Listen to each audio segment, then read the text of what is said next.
Rain-slicked concrete, a wheelchair folded on the curb like garbage waiting for pickup. Sarah Whitfield sat alone on a sidewalk in Louisville, Kentucky, watching her family's taillights disappear around a corner, the people who were supposed to love her choosing to leave her behind because loving her had become inconvenient. 40 minutes passed, cars slowed, then sped up. A woman crossed the street to avoid her.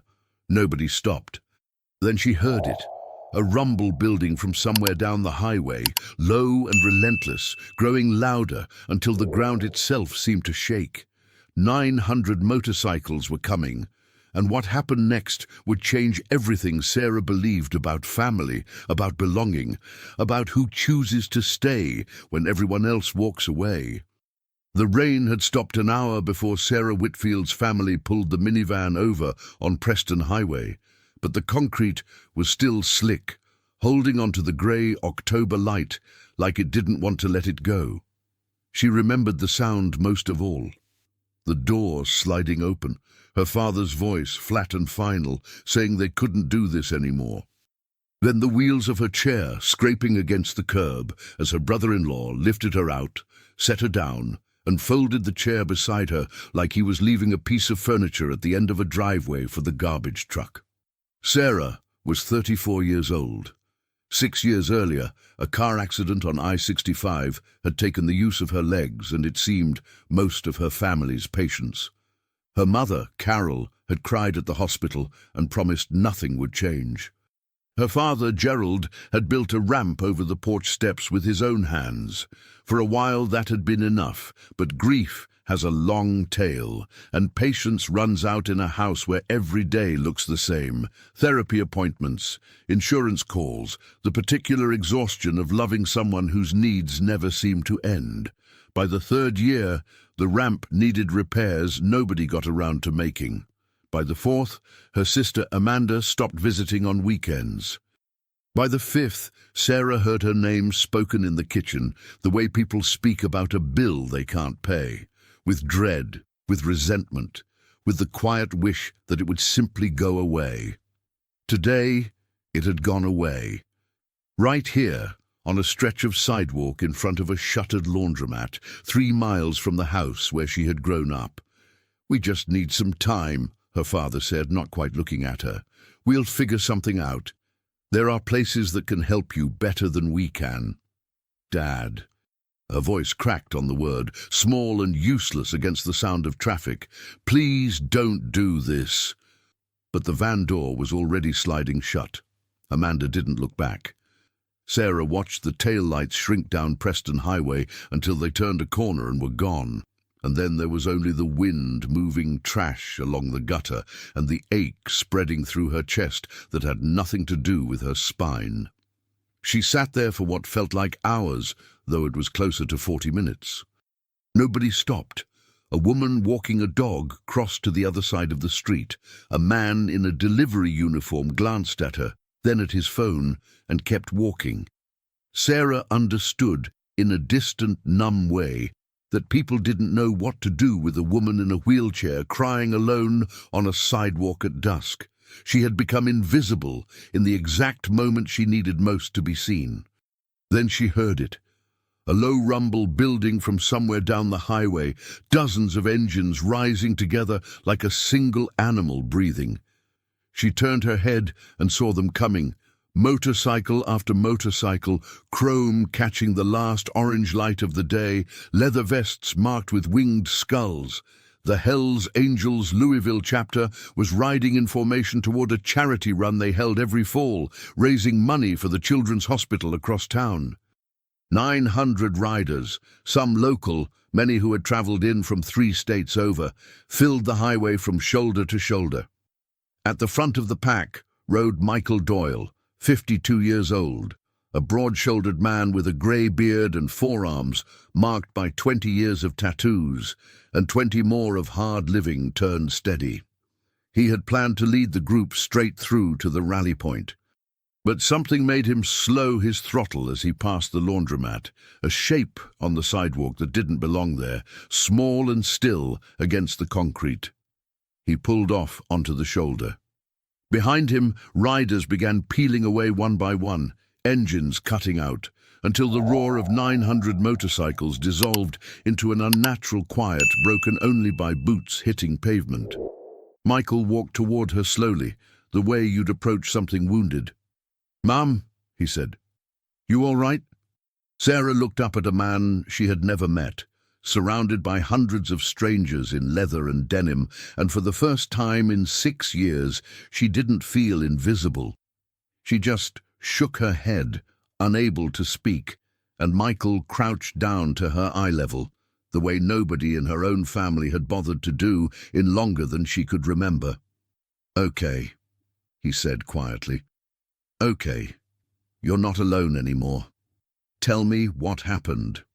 It took Sarah 3 tries to get the words out.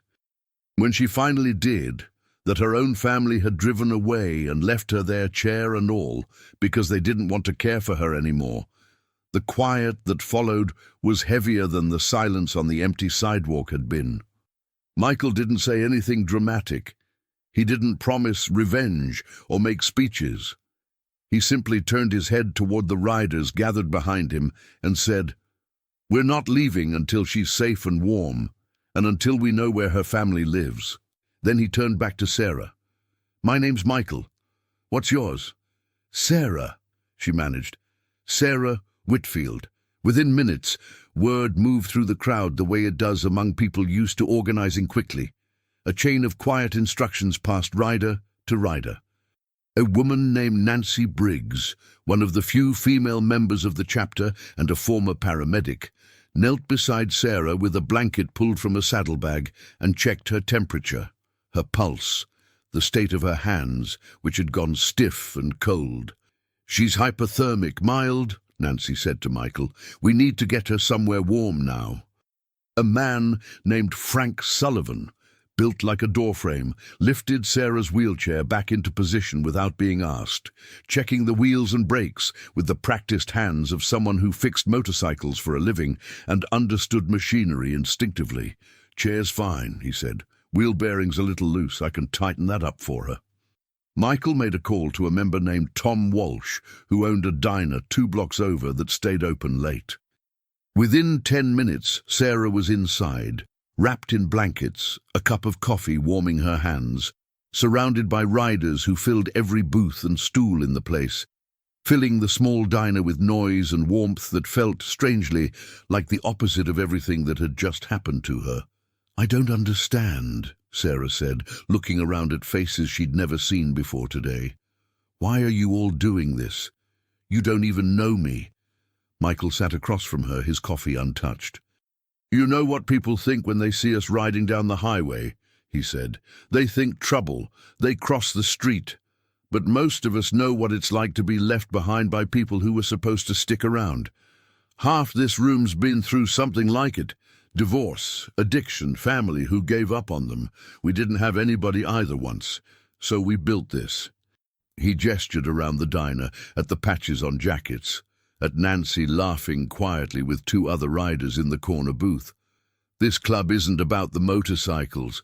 It's about not leaving people on sidewalks." Sarah felt something crack open in her chest, not pain this time, but the strange, disorienting relief of being cared for by people who owed her nothing.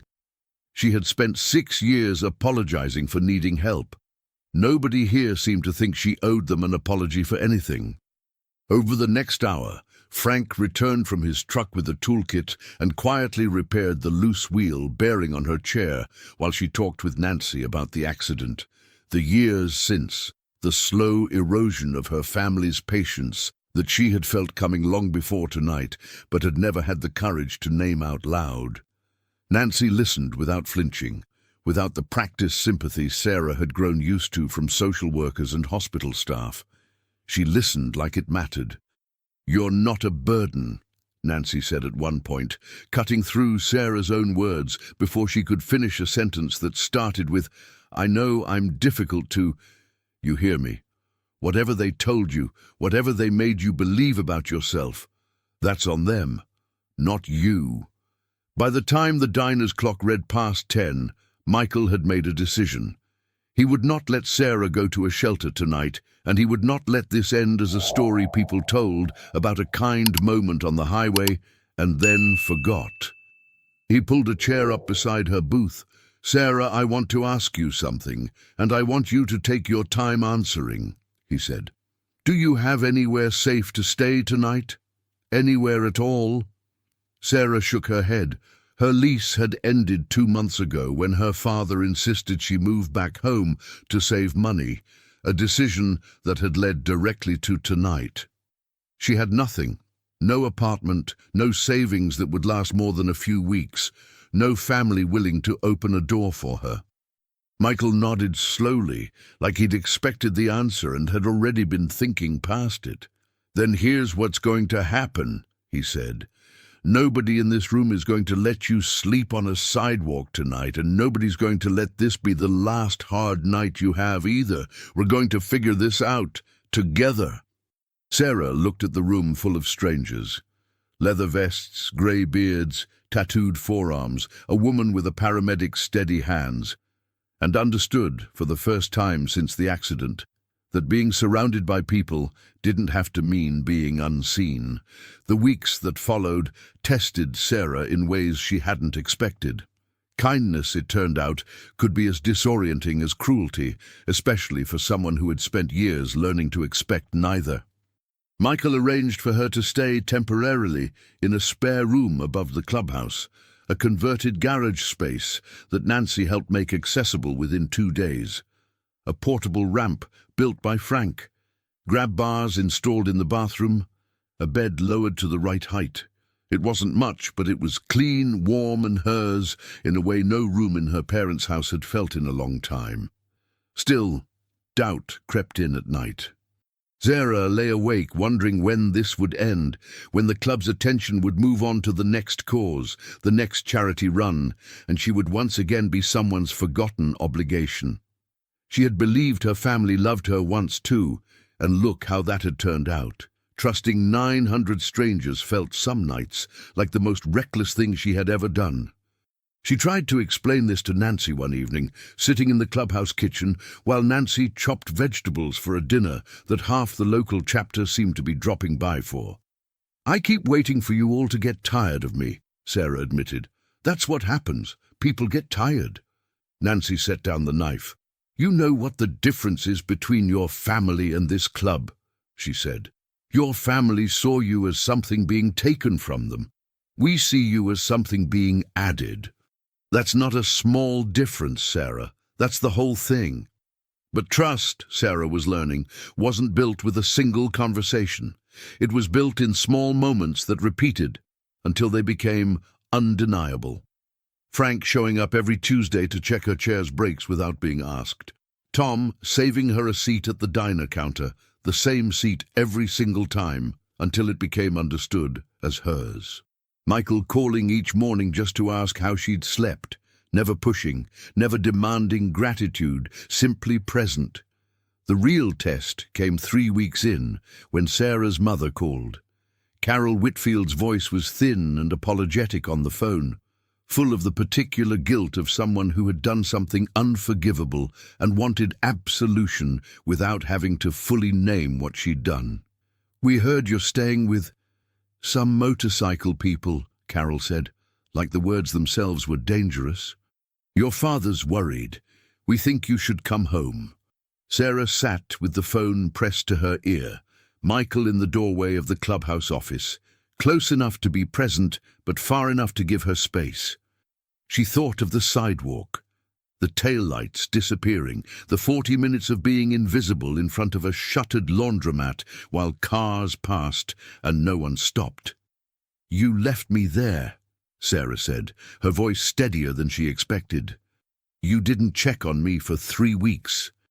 Now you're worried?" "We were overwhelmed, Sarah. You don't understand what it's like." "I understand exactly what it's like," Sarah cut in.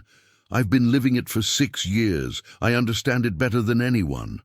She looked up and found Michael watching her with quiet, unwavering support, the same look he'd given her that first night on the sidewalk. "I'm not coming home, Mom. I have somewhere I belong now." The silence on the other end lasted long enough that Sarah almost hung up. When Carol finally spoke again, her voice had lost its pleading edge, replaced by something colder. "Those people aren't your family, Sarah. You'll see. When it's inconvenient, they'll leave too. Everyone does, eventually." The words landed exactly where Carol intended them to, in the soft, doubting place Sarah had been trying to protect for 3 weeks. After she hung up, she sat motionless for a long time, staring at nothing, until Michael crossed the room and knelt beside her chair the way he had that first evening. "She got to you," he said. "It wasn't a question. What if she's right?" Sarah's voice broke. "What if this is temporary? What if I let myself believe in this and then—" "Sarah." Michael's voice was firm but gentle. "Look at me. Your mother left you on a sidewalk to die of exposure rather than figure out how to keep loving you when it got hard. That's not what family looks like. I've been in this club 22 years. I've watched us bury brothers, raise money for strangers' kids, sit in hospital waiting rooms for people we only met that same week. We don't leave. That's the whole promise. Not because it's easy, because we choose it every single day on purpose." Sarah wanted desperately to believe him. But belief, after 6 years of slow abandonment, wasn't something that arrived all at once. It would have to be earned moment by moment, the same way Nancy's steady hands and Frank's Tuesday visits had already begun to earn it. What Sarah didn't yet know was that Michael and the rest of the chapter had already begun making plans. Quiet ones, still forming, meant to prove in a way words never could that this family intended to stay. The plan had started, as most things in the club did, with Michael raising it at a Sunday meeting. He stood at the front of the clubhouse, 900 members' worth of history behind him, and told the room about Sarah, not as a charity case, but as someone who belonged now, someone whose life needed rebuilding from the ground up, and whose family had made clear they wouldn't help do it. "She needs a place of her own," Michael said. "Accessible, permanent. Somewhere nobody can pull out from under her again. I'm not asking, I'm telling you what we're doing." Nobody objected. Within a week, plans were underway for what the club called a charity run. 900 riders, joined by hundreds more from neighboring chapters across Kentucky, Indiana, and Ohio, converging on Louisville for a single cause, raising enough money to buy and fully renovate a small, accessible home for Sarah Whitfield, free and clear, in her name alone. Sarah found out by accident, overhearing Nancy and Frank discussing logistics in the kitchen, and her first instinct was to refuse. "You can't do this," she told Michael that night, her voice trembling with something between gratitude and fear. "This is too much. I can't ask 900 people to—" "You didn't ask," Michael said simply. "We decided. There's a difference, Sarah, and you need to learn it, because I think somewhere along the way your family taught you the opposite, that needing anything makes you a burden. That's not true. It never was." The morning of the run arrived cold and clear, mid-November sunlight cutting sharp angles across Louisville's skyline. Sarah sat near the starting point in her chair, wrapped in a jacket someone had given her weeks ago that had somehow become simply hers, and watched as riders assembled block after block, engines idling in a rolling thunder that seemed to shake the pavement itself. 900 motorcycles, chrome and leather and denim, formed ranks that stretched farther than she could see. Local news vans arrived, drawn by the scale of the gathering. A reporter approached Sarah, microphone extended, asking what this day meant to her. Sarah found herself speaking without hesitation, the words arriving from someplace true and unguarded. 6 weeks ago, my own family left me on a sidewalk because taking care of me had become too hard, she said, her voice carrying farther than she expected in the cold air. These people didn't know me. They had no reason to help. But they stopped anyway, and they never stopped after that. She looked out at the assembled riders, at Michael near the front, at Nancy adjusting her jacket collar, at Frank checking engines up and down the line out of habit more than necessity. I used to think family was about blood. I don't think that anymore. The run itself stretched nearly 40 miles, looping through Louisville and out along the river before returning to the fairgrounds, where a crowd had gathered to meet them. Families, local businesses who had donated food and services, reporters and curious onlookers drawn by the spectacle of nearly 2,000 motorcycles moving as one. By the time the riders parked in formation and the engines finally quieted, the club treasurer, a soft-spoken man named Kevin Marsh, who normally worked as an accountant during the week, stood on a small stage with a check representing donations, sponsorships and member contributions that had poured in faster than anyone anticipated. The total, when Kevin read it aloud, was enough not only to purchase a modest ranch-style house on the edge of town, one-story, wide doorways, a lot that would allow for a proper ramp and garden space, but to fully renovate it for accessibility and cover a year of expenses beyond that. Sarah sat in the center of the fairgrounds, surrounded by 900 strangers who had become, in 6 impossible weeks, something she had no other word for but family, and cried in a way she hadn't allowed herself to since the night on the sidewalk. Not from grief this time, but from the overwhelming, disorienting relief of being wanted. Michael crouched beside her chair one more time, the same posture as that first evening, the same steady patience in his eyes. "Still think this is temporary?" he asked quietly, not unkindly. Sarah shook her head, unable to speak, and reached out to grip his hand, and Michael held it without a word, letting the moment be exactly what it was.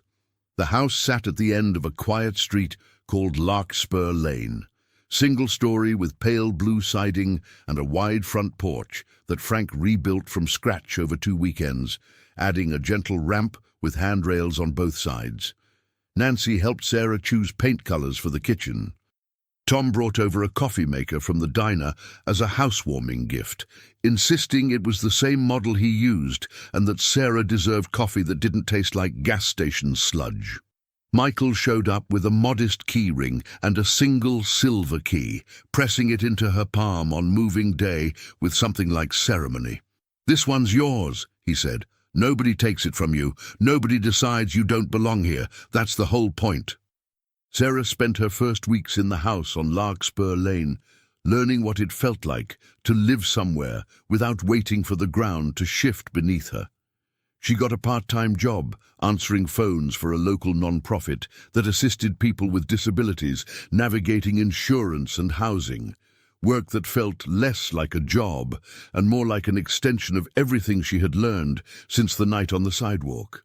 She understood, better than most, what it meant to fall through the cracks other people didn't know existed. Her family did not disappear entirely from her life, though the shape of their presence changed. Carol called occasionally, cautious and uncertain, testing the edges of a relationship that would never again look the way it once had. Sarah answered sometimes, and didn't others, learning slowly that she was allowed to set the terms now, that forgiveness and access were not the same thing, and that she could offer one without granting the other. Amanda never called at all. Sarah found, to her own quiet surprise, that this hurt less over time than she expected, not because she stopped loving her sister, but because the space that grief had once filled entirely was now shared with something else. Sunday dinners at the clubhouse, Nancy's visits every other week, Frank's insistence on checking her chair, even though it hadn't needed repair in months, Michael's calls each morning that had become as reliable as sunrise. On the 6-month anniversary of the night Michael found her on Preston Highway, the club held a smaller gathering. No news cameras this time, no crowds, just the local chapter filling Sarah's new living room with noise and laughter and the particular warmth of people who had chosen each other. Nancy brought a cake. Frank brought tools he insisted Sarah might need someday and taught her patiently how to use them herself. Tom brought coffee. Michael brought nothing but himself, sitting in the chair nearest the door the way he always did, watching the room with quiet satisfaction. Sarah stood near the window that evening, not literally stood, but felt the sensation of standing in every way that mattered, upright and unshaken for the first time in longer than she could remember, and looked out at Larkspur Lane, at the ramp Frank had built, at the porch light Nancy had helped her pick out, at the life that had been built for her not out of obligation, but out of choice, repeated daily by people who had no reason to stay except that staying was who they had decided to be. She thought about the sidewalk sometimes, still. The rain-slicked concrete, the taillights disappearing around the corner, the 40 minutes of believing she had become invisible, but the memory no longer held the same power over her. It had become, instead, the beginning of a different story. The night 900 strangers stopped when no one else would, and never left. "You okay?" Michael asked, appearing at her side with 2 cups of coffee, offering her one. Sarah took it, looked around the room full of people who had rebuilt her life one small, deliberate act at a time, and smiled in a way that reached all the way through her, unguarded and certain. "Yeah," she said, "for the first time in a long time, I really am."